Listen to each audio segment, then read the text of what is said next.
ओम साई राम। श्री साई सचरित्र अध्याय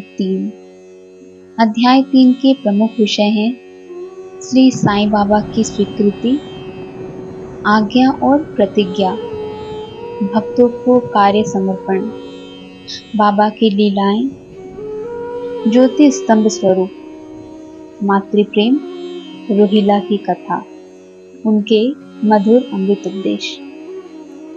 प्रस्तुत अध्याय से साईं बाबा के अपने भक्तों को दिए गए वचन, भिन्न भिन्न कार्यों के लिए भक्तों को प्रेरणा तथा रोहिला की कथा का श्रवण करेंगे।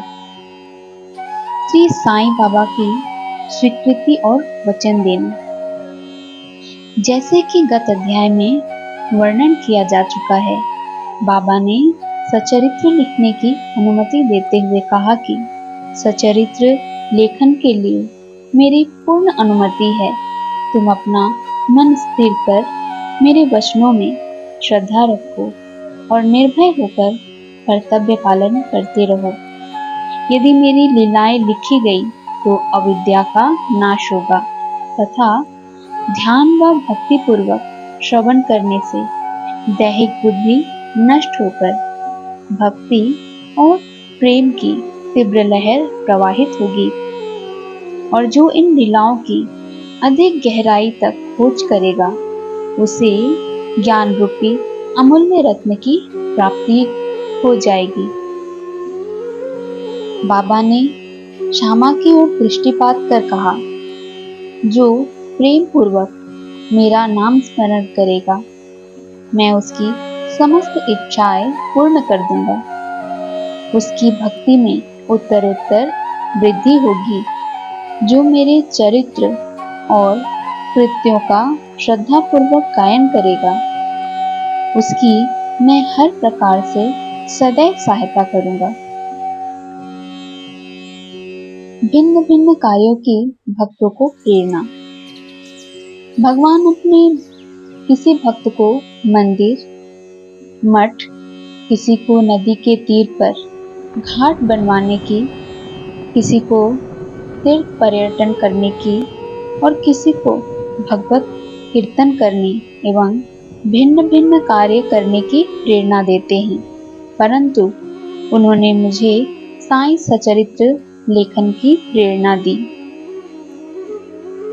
रोहिला की कथा। यह कथा श्री साईं बाबा के समस्त प्राणियों पर समान प्रेम की सूचक है। एक समय रोहिला जाति का एक मनुष्य शिरडी में आया। वह ऊंचा, पूरा सुदृढ़ एवं सुगठित शरीर का था। बाबा के प्रेम से मुग्ध होकर वह शिरडी में ही रहने लग गया। वह आठों पहर अपनी उच्च और कर्कश आवाज में कुरान शरीफ के कलमे पढ़ता और अल्लाहू अकबर के नारे लगाता था। शिरडी के अधिकांश लोग खेतों में दिन भर काम करने के पश्चात जब रात्रि में घर लौटते तो रोहिला की कर्कश पुकारें उनका स्वागत करती थी। इस कारण उन्हें रात्रि में विश्राम न मिलता था, जिससे वे अधिक कष्ट और असुविधा अनुभव करने लगे। कई दिनों तक तो वे मौन रहे, परंतु जब कष्ट असहनीय हो गया तब उन्होंने बाबा के समीप जाकर रोहिला को मना कर उस उत्पात को रोकने की प्रार्थना की। बाबा ने उन लोगों की इस प्रार्थना पर ध्यान न दिया।